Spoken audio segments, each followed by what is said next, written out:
Hello sports fans, this is the first video of my new Durafly SKYMULE, which I bought with the intention of making it a long range FPV platform because of all the space inside it. I thought I'd be able to pack a lot of gear in, but it turns out that it's not very good at carrying weight, so I'm not sure that it will be able to evolve into the long range platform I'd hoped for.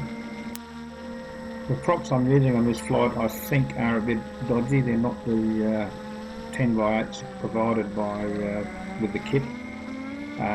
They're off another plane and I don't think they're of enough pitch to really give the same sort of power.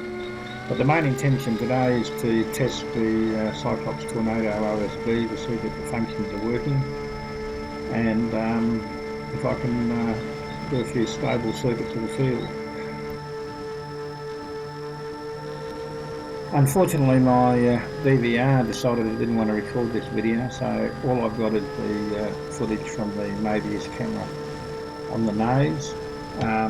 The takeoff's fairly gentle, it just doesn't have enough power to get up very fast, and I spend a couple of minutes circling trying to gain altitude, but it's very difficult. I think I eventually get up to about 150 metres before I start testing the various modes of the tornado.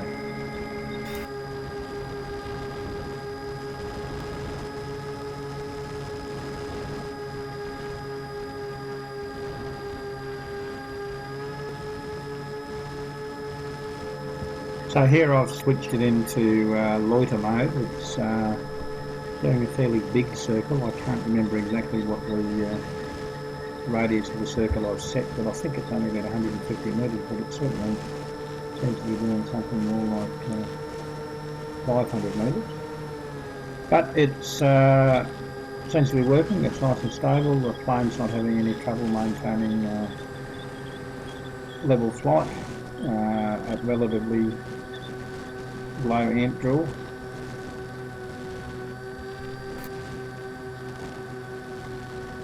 It's about at this point that I realise that I haven't initialised the tornado before the flight started, so the home coordinates are probably the coordinates of my actual home when I set it up last night, so I won't be able to test the return to home function at all, so I decide I'll just do a few circuits and I'll test the stabilise mode at some stage.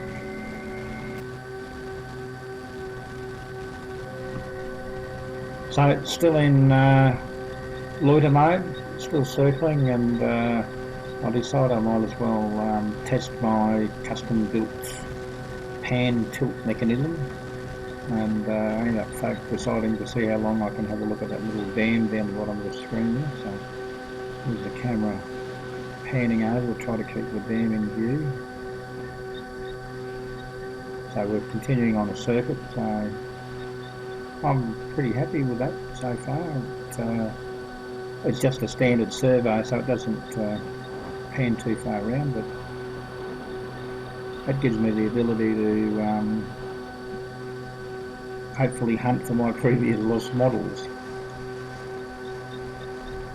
So I've just swung the camera back to the front and just taking the tilt out now, and it seems to be going pretty well, so I'm fairly happy with that.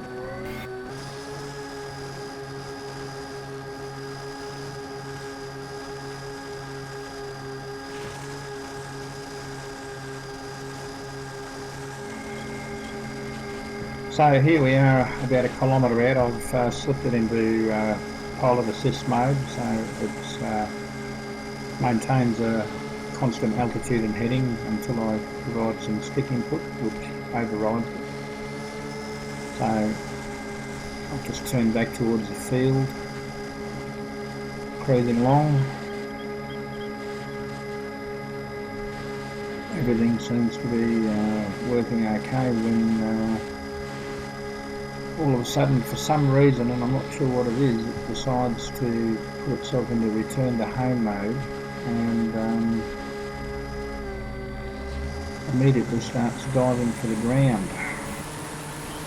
because I haven't flown the Cyclops for a while, I'm madly flicking the switches trying to get it out of return to home mode, and I eventually do, and manage to pull it up and gun it, but it just doesn't have the power that I need to get out, and it stalls the wing, so I level out and there's just no flying around that tree. So in she goes. Fortunately, it turned out to be in one of the few areas that's not covered by blackberry bushes at the moment.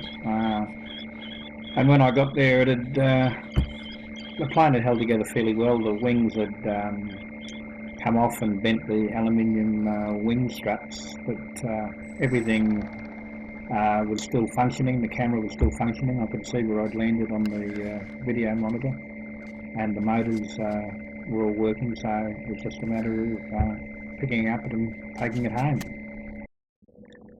So here's some shots of the damage. As you can see, it's just the wing ends have come out, the clips are ripped out of the foam, and the aluminium struts have actually bent, so they just need to be straightened and the retaining clips re-glued, and she'll be good to go. So pretty happy with that. Unfortunately, I'd like to have the OSD video to see what the problem was with the return home, but all will be revealed in the fullness of time, no doubt.